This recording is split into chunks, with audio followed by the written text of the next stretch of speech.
Operation ಫುಟ್ಪಾತ್ಗೆ ವ್ಯಾಪಾರಿಗಳು ಕೆರಳಿ ಕೆಂಡವಾಗಿದ್ದಾರೆ. ನಮಗೊಂದು ಸರ್ಕಾರದ ಸಂಸ್ಥೆಗಳಿಗೊಂದು ನ್ಯಾಯಾನ ಅಂತ ಪ್ರಶ್ನೆಯನ್ನ ಕೂಡ ಕೇಳ್ತಿದ್ದಾರೆ. ಸರ್ಕಾರಿ ಸಂಸ್ಥೆಗಳೇ ಒತ್ತುವರಿ ಮಾಡಿಕೊಂಡ್ರೆ ಅದು ಸರಿನಾ? ಅದಕ್ಕೆ ನೀವು ಪ್ರಶ್ನೆಯನ್ನ ಮಾಡೋದಿಲ್ಲ, ಆ ಜಾಗಗಳನ್ನ ಒತ್ತುವರಿ ಮಾಡೋದಿಲ್ಲ, ಆದ್ರೆ ನಮ್ಮ ಜಾಗಗಳನ್ನ ಮಾತ್ರ ಒತ್ತುವರಿ ಮಾಡ್ತಾ ಇರುವಂತದ್ದು ಯಾಕೆ ಅಂತ ಪ್ರಶ್ನೆಯನ್ನ ಕೇಳ್ತಿದ್ದಾರೆ. ಆಪರೇಷನ್ ಫುಟ್ಪಾತ್ಗೆ ವ್ಯಾಪಾರಿಗಳು ಕೆರಳಿ ಕೆಂಡವಾಗಿದ್ದಾರೆ. ನಮಗೆ ಬೇರೆ ನ್ಯಾಯ, ಸರ್ಕಾರದ ಸಂಸ್ಥೆಗಳಿಗೆ ಮತ್ತೊಂದು ನ್ಯಾಯ. ಸರ್ಕಾರಿ ಸಂಸ್ಥೆಗಳೇ ಒತ್ತುವರಿ ಮಾಡಿಕೊಂಡಿದ್ರೆ ಅದು ಸರಿನಾ? ಫುಟ್ಪಾತ್ ಅತಿಕ್ರಮಿಸಿ ಸಹಾಯ ಕೇಂದ್ರ ನಿರ್ಮಾಣ ಮಾಡಿದ್ದಾರೆ. ನೀರಿನ ಘಟಕ ಕಟ್ಟೆ ನಿರ್ಮಾಣ ಮಾಡಿರುವ ಅಧಿಕಾರಿಗಳು ನೀವು ಒತ್ತುವರಿ ಮಾಡಬಹುದು ಅಂತ ರೂಲ್ಸ್ ಇದೆಯಾ? ಹಾಗಾದ್ರೆ ನಿಮ್ಗೆ ಬೇರೆ ರೂಲ್ಸ್, ನಮ್ಗೆ ಬೇರೆ ರೂಲ್ಸಾ? ಆರ್ಆರ್ ನಗರದ ಬೀದಿ ಬದಿ ವ್ಯಾಪಾರಿಗಳು ಆಕ್ರೋಶವನ್ನ ಹೊರಹಾಕಿದ್ದಾರೆ. ಆರ್ಆರ್ ನಗರದ 4ನೇ ಹಂತ ಕಾರ್ಯಪರ ರಸ್ತೆಯಲ್ಲಿ ಒತ್ತುವರಿಯನ್ನ ಮಾಡಿಕೊಂಡಿರುವಂತದ್ದು. ಪಾಲಿಕೆ ಅಧಿಕಾರಿಗಳೇ ಐಡಿ ಕಾರ್ಡ್ ಅನ್ನ ಕೊಟ್ಟು ಹೋಗಿದ್ದಾರೆ. ಇದೀಗ ಎತ್ತಂಗಡಿ ಮಾಡಿ ಅಂದ್ರೆ ಅದು ಹೇಗ್ ಸಾಧ್ಯ ಅಂತ ಆಕ್ರೋಶವನ್ನ ಹೊರಹಾಕಿರುವಂತದ್ದು.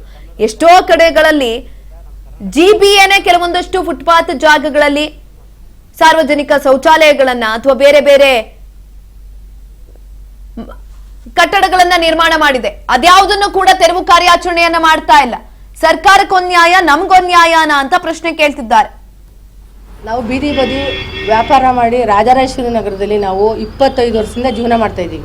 25 ವರ್ಷದಿಂದ ಯಾವ ತೊಂದರೆ ಕೂಡ ನಮಗಿಲ್ಲ. ಇವತ್ತು ದಿವಸದಲ್ಲಿ 1 ವರ್ಷದಿಂದ 5 ಸಾರಿ 6 ಸಾರಿ ನಮ್ಮನ್ನ ತರುಗೊಳಿಸ್ತಾವ್ರೆ. 5 ಸಾರಿ 6 ಸಾರಿ ತರುಗೊಳಿಸಿದ್ರು ಕೂಡ ಇವತ್ತು ತರುಗೊಳಿಸಿ ನಾಳೆ ಹಾಕೊಂಡು ಮಾಡಿ ಅಂತ ಬಂದು ಹೇಳ್ತಿದ್ರು. ಆದರೆ ಈ ಸತಿ ಕಂಡೀಷನಾಗಿ ಮಾಡ್ತಾವ್ರೆ.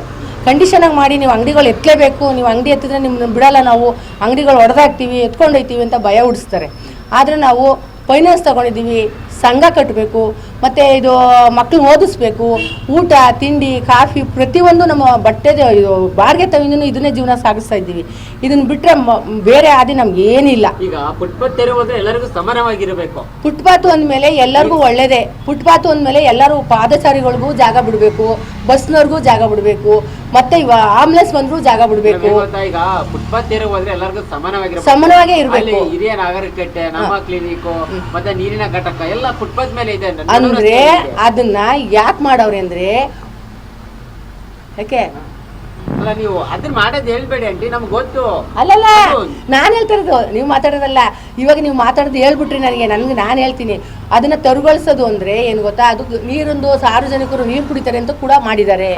ಮತ್ತೆ ಒಂದು ಸರಿ ಇಲ್ಲ ನಡೀತಾ ಇರೋದು ಅದೇ ಕೆಲಸನೇ. ಈಗ ನಾವು ಏನು ಮಾತಾಡೋಕ್ಕಾಗಲ್ಲ ಇಲ್ಲಿ, ಯಾಕಂದರೆ ನಾವು ಮಾತಾಡೋದು ಆ ಕಡೆ ಇದು ಹಂಗೆ ಯಾಕೆ ನಾವು ಫುಟ್ಪಾತ್ ಮೇಲೆ ಆ ಕಡೆ ವ್ಯಾಪಾರ ಮಾಡ್ತೀವಿ. ಸುಮಾರು ವರ್ಷದಿಂದ 15 ವರ್ಷದಿಂದ ಇದ್ವಿ. ಪಾಪ ಮನೆ ಸಡಗ್ನ ಎಲ್ಲ ಎತ್ತಬೇಕು ಅಂತ ಎತ್ಬಿಟ್ವಿ. ನಾವು ಎತ್ಬಿಟ್ಟು ಸುಮ್ಮನೆ ಸೈಡಲ್ಲಿ ಹಾಕೊಂಬಂದು ಆರಾಮ ಒಂದು ತಿಂಗಳು ಮನೆ ಕುಂತಿದ್ವಿ. ಆಗಲಿಲ್ಲ, ಬಂದು ಈ ಕಡೆ ಸೈಡಲ್ಲಿ ಹಾಕೊಂಡು ವ್ಯಾಪಾರ ಮಾಡ್ತಾಯಿದ್ವಿ. ಯಾಕಂದರೆ ಸ್ವಲ್ಪ 6 ಕಾಸು 3 ಕಾಸು ಆಗುತ್ತೆ. ಬಟ್ ಇವಾಗ ನಾವು ಅಲ್ಲಿ ಹೋಗಿ ಯಾರನ್ನು ಕೇಳೋದು? ಏನೇನು ಯಾರನ್ನು ಕೇಳೋಕ್ಕಾಗಲ್ಲ. ಹಂಗಾಗಿ ನಾವೇ ಮಾಡ್ಬಿಟ್ಟಿದ್ದೀವಿ, ಸೈಲೆಂಟಾಗಿ ಈ ಕಡೆ ಸೈಲೆಂಟಾಗಿ ಬಂದುಬಿಟ್ಟಿದ್ದೀವಿ. ಈಗ ನಾವು ಇವಾಗ ಇನ್ನೊಬ್ರ ಕಡೆ ಮಾತಾಡೋಕ್ಕಲ್ಲ, ಇವಾಗ ನಾವು ಪಕ್ಷ ಮಾತಾಡೋಕ್ಕಾಗಲ್ಲ. ಎಲ್ಲ ನಮ್ಗೆ ಬೇಕಾದ್ರೆ ಯಾರು ಹೋಗಿ ಕೇಳೋದು ನಾವು? ಅದಕ್ಕೆ ಯಾರನ್ನ ಕೇಳೋದು ಬೇಡ ಅಂದ್ಬಿಟ್ಟು ಸೈಲೆಂಟಾಗಿ ಈ ಕಡೆ ವ್ಯಾಪಾರ ದಿನಕ್ಕೊಂದು 500,000 ಆಗ್ತದೆ, ಬಂದುಬಿಡ್ತೀವಿ ಅಷ್ಟೇ. ಈ ಕಡೆಗೆ ಏನಿಲ್ಲ ಅಷ್ಟೊಂದಾಗೆ ಸರ್ ಬೇಜನ್ ತೊಂದರೆ ಸರ್, ಸುಳ್ಳಲ್ಲ ಬೇಜನ್ ತೊಂದರೆ. ಹೌದು ನೋಡಿ, ಈಗೆಲ್ಲ ನಾವು ಕಂತುಗಳು ಲೋನ್ಗಳು ತಗೊಂಡಿದ್ದೀವಿ.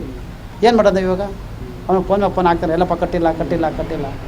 ಸರಿ, ನಮಗೆಲ್ಲ ಲೋನ್ಗಳೆಲ್ಲ ಕೊಟ್ಟರೆ ನಾವು ಲೋನ್ಗಳು ಕಟ್ಟೋಕ್ಕಾಗ್ತಲ್ವಲ್ಲ? ಈಗ ಏನೇಳಿ ಲೋನು ಕಟ್ಟೋಕ್ಕಾಗ್ತದೆ, ಏನು ಕಟ್ಟೋಕ್ಕಾಗ್ತಾಯಿಲ್ಲ. ಫೋನ್ ಮಾಡ್ತಾರೆ, ನಾವೇನು ಸಹ ಮಾಡೋದು? ಹಿಂಗೆ ಆಗ್ಬಿಟ್ಟಿದೆ, ಸ್ವಲ್ಪ ಪ್ರಾಬ್ಲಮ್ ಆಗ್ಬಿಟ್ಟಿದೆ, ಸ್ವಲ್ಪ ಕೊಡ್ತೀವಿ ಈ ಥರ ಹೇಳ್ಕೊಂಡು ಬರ್ತಾಯಿದ್ದೀವಿ ಸರ್. ಈಗ ವ್ಯಾಪಾರ ಇಲ್ಲ, ಏನಿಲ್ಲ, ಸುಮ್ಮನೆ ಕುಂತಿದ್ದೀವಿ ಅಷ್ಟೇ. ನೋಡೋದು ಎಲ್ಲ ಹಂಗೆ ಬಿದ್ದೀವಿ.